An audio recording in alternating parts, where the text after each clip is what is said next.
Hola a todos, bienvenidos a la clase de Ven, sígueme. Mi nombre es Liz Posada y hoy en el Antiguo Testamento, Segunda de Reyes del capítulo 2 al capítulo 7.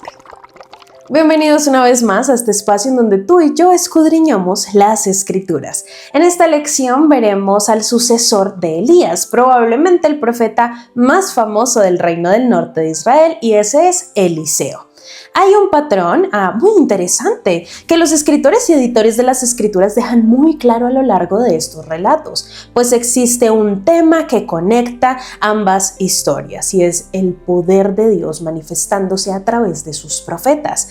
La semana pasada vimos a Elías realizando milagro tras milagro. Es un profeta extraordinario, se mantiene prácticamente solo frente a los sacerdotes y profetas de Baal y aún así representa fielmente al Señor y demuestra su poder. Ahora, ha llegado el momento de que Él sea llevado de la tierra y entregue el manto profético al siguiente profeta, Eliseo. Y eso es precisamente lo que sucede en Segunda de Reyes, capítulo del 1 al 2. Y algunas personas, miren esto, dicen que Elías realizó 8 milagros, otras cuentan 10 y según la manera en la que yo los clasifiqué, encuentro 12. Pero en realidad el número, queridos amigos, no importa. Lo importante es que realizó muchos milagros extraordinarios. Lo verdaderamente, creo yo, significativo ocurre cuando Eliseo recibe el llamamiento para sucederlo. Y en Segunda de Reyes, capítulo 2:9, leemos: Y aconteció que cuando hubieron pasado, Elías dijo a Eliseo: pide lo que quieras que haga por ti, antes de que yo sea quitado de ti. Y dijo Eliseo, y presten atención: te ruego una doble porción de tu espíritu sea sobre mí. Eliseo pide una doble porción.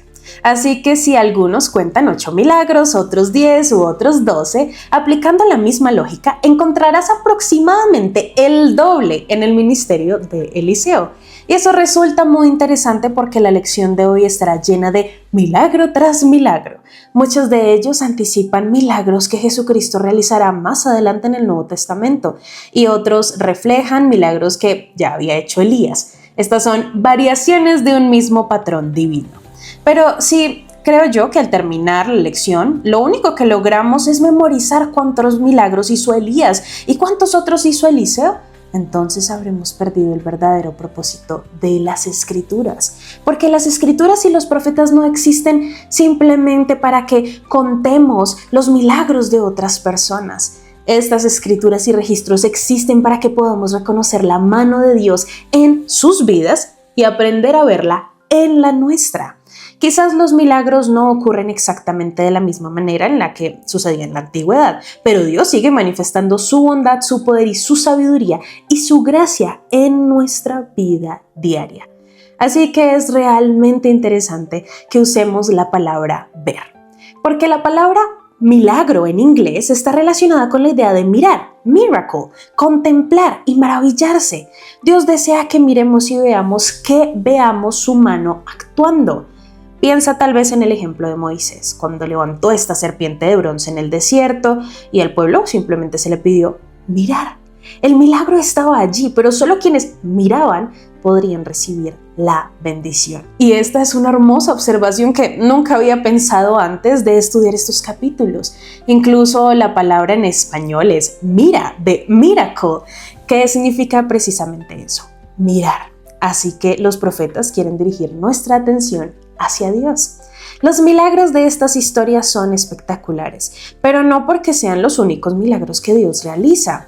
Como lo decíamos, Dios obra milagros en nuestra vida cada día. A veces son cotidianos y son tan cotidianos que dejamos de percibirlos, pero ese es el propósito de estos relatos, llevarnos de nuevo a Dios. Incluso el nombre de Eliseo resulta muy llamativo, pues proviene de 2 palabras. El, que significa Dios, y Shua, de la misma raíz que dio origen al nombre de Josué y posteriormente al de Jesús, que significa salvar. Así que Eliseo significa Dios salva. Y precisamente ese será el gran mensaje de su ministerio: Dios salva. Debemos aprender a contemplar esa salvación y reconocer cómo Él obra en favor de sus hijos. A lo largo de este curso y de estos capítulos hemos visto toda la Biblia está construida sobre una gran verdad, la relación de convenio entre Dios y su pueblo. Dios desea ser nuestro Dios y que nosotros seamos su pueblo. Los milagros son una manera en la que Él invita a las personas a reconocer quién es el verdadero Dios del reino. Esto es evidencia de que Él vive, actúa y bendice a quienes confían en Él. Y Eliseo representa precisamente esa verdad. Dios salva y podemos llegar a verlo mediante los milagros. También resulta fascinante pensar que Dios podría hacer todos estos milagros directamente desde los cielos sin utilizar a ninguna persona. A veces lo he pensado. Él podría hacerlo todo por sí mismo, pues al final y al cabo es el gran Dios todopoderoso. Pero Él no lo hace. Él ha decidido obrar mediante lo que las Escrituras llaman vasos escogidos, sus profetas. Ellos reciben un llamamiento divino para predicar el Evangelio y servir como instrumentos mediante los cuales Dios bendice a todos sus hijos. Por eso, quiero invitarlos a que mientras estudiemos estas historias, no nos alejemos demasiado de nuestra propia época, porque qué enorme bendición es que el Señor no haya dicho, ya no habrá más profetas en la tierra. Vivimos en la dispensación del cumplimiento de los tiempos y tenemos el gran privilegio de contar con 15 hombres a quienes sostenemos como profetas videntes y reveladores. A través de ellos, el Señor continúa realizando su obra. La diferencia es que en los días de Eliseo y Elías, esa obra estaba limitada a una pequeña región. Ahora esa obra alcanza al mundo entero.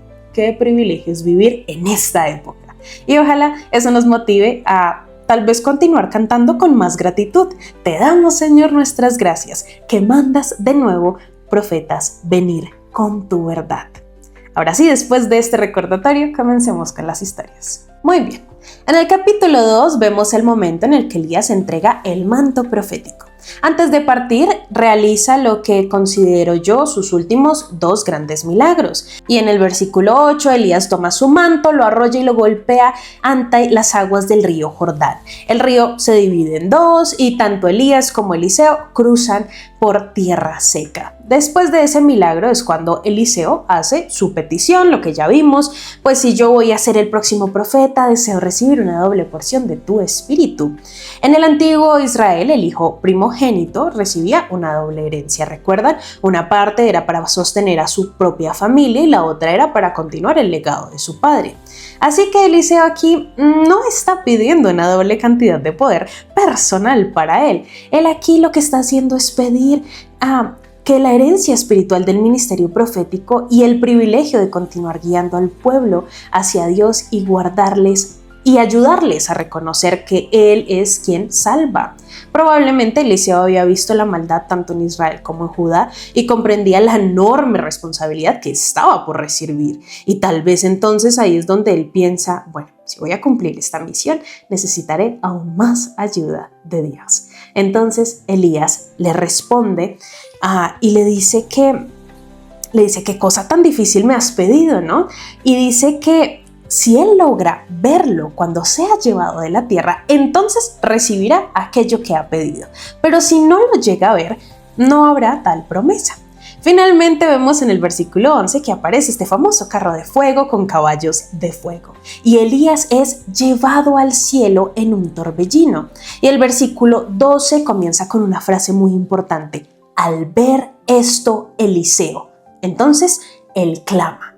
Y Eliseo no volvió a verlo jamás. Entonces toma aquí sus propios vestidos y los rasga en 2 partes.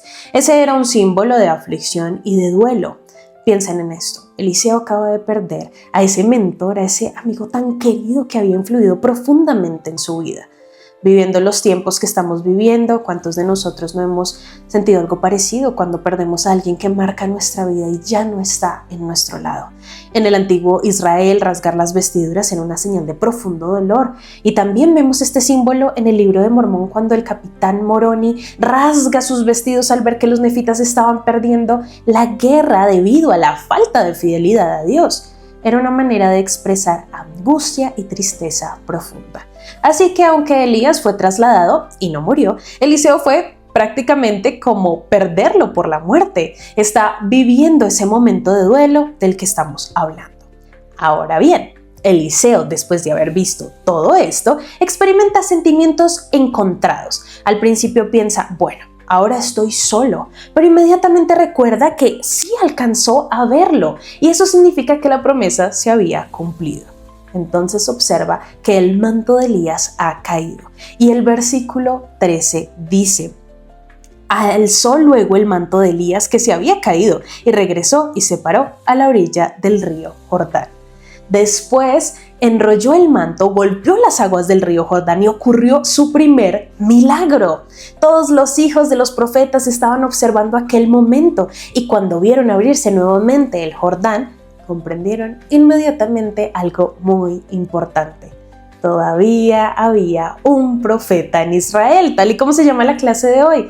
Aunque Elías ya no estuviera entre ellos, el poder y el espíritu del Señor seguía guiando a su pueblo a través de Eliseo. Es interesante también que en el ministerio de Eliseo, recuerdan a Josué. Josué cruzó el río Jordán de oriente a occidente para introducir al pueblo en la tierra prometida y ahora Eliseo hace exactamente el mismo recorrido. Este es un símbolo poderoso, que ha surgido un nuevo Josué. Recordemos que el nombre Josué significa Jehová salva o salvación. Es como si las escrituras estuvieran diciendo que la salvación vuelve a entrar en la tierra prometida mediante este nuevo profeta. Todo esto recrea un patrón que ya hemos visto antes. Moisés conduciendo a Israel a través del Mar Rojo, Josué guiando al pueblo por el Jordán y ahora Eliseo repitiendo el mismo símbolo. Y aún más hermoso es que estos patrones finalmente apuntan a Jesucristo. Cuando Jesús fue bautizado en el río Jordán, presten atención a esto, de forma simbólica, Él mismo abrió el camino hacia la salvación. Podríamos decir que introdujo su propio manto, su propio cuerpo en las aguas, convirtiéndose Él mismo en el camino por el cual todos podríamos recibir la vida eterna. Es fascinante ver cómo todas estas historias están conectadas entre sí, cómo las escrituras fueron organizadas para enseñarnos una y otra vez el plan de salvación de Dios. Y eso es realmente maravilloso. Y bien, mis queridos hermanos, al seguir estudiando estos capítulos de hoy, encontramos que Dios salva. Esta frase de Dios salva deja de ser tan solo el título de la clase o deja de ser tan solo el significado de un nombre en la antigüedad y empieza a convertirse en una realidad para nuestras vidas. Dios salva. De aquí en adelante, todos los capítulos que siguen demostrando la misma verdad. Dios salva. Creo que en estas semanas, en estos días y en nuestra vida en general le hemos suplicado al Señor que nos salve de las dificultades, tentaciones, debilidades y problemas que estemos viviendo. La pregunta es, ¿le estamos dando la oportunidad de que Él nos salve? Las escrituras, las enseñanzas que aprendemos en estos escritos nos permiten entender que Dios salva y cómo lo hará. Permitámosle y démosle la oportunidad al Señor de mostrarnos cómo Él nos salvará en nuestra vida personal. Ahora te invito a que te sumerjas en estas escrituras personalmente y recibas revelación de cómo Dios te salvará. Porque nuestro Dios no es solo el Dios de la antigüedad, es el Dios del presente para ti y para mí. Y muy bien, queridos hermanos y amigos, eso ha sido todo por nuestro Ven Sígueme Express. Espero que les haya gustado. No olviden, como siempre, que se pueden suscribir aquí a nuestro canal de MoreGod para esta y muchísimas más clases que fortalecen nuestra fe semana a semana. También recuerda seguirnos en todas nuestras redes sociales como MoreGod. Por allá les subimos noticias, les subimos discursos de los profetas, frases inspiradoras, videos, cosas maravillosas para todos ustedes, así que síganos por allá. Como siempre, recuerden vivir este evangelio. Nadie dijo que sería fácil, pero gracias a Jesucristo no es imposible. Tú y yo nos vemos la próxima. Adiós. Este programa es una producción de MoreGod. Suscríbete a nuestro canal y síguenos en todas nuestras redes sociales.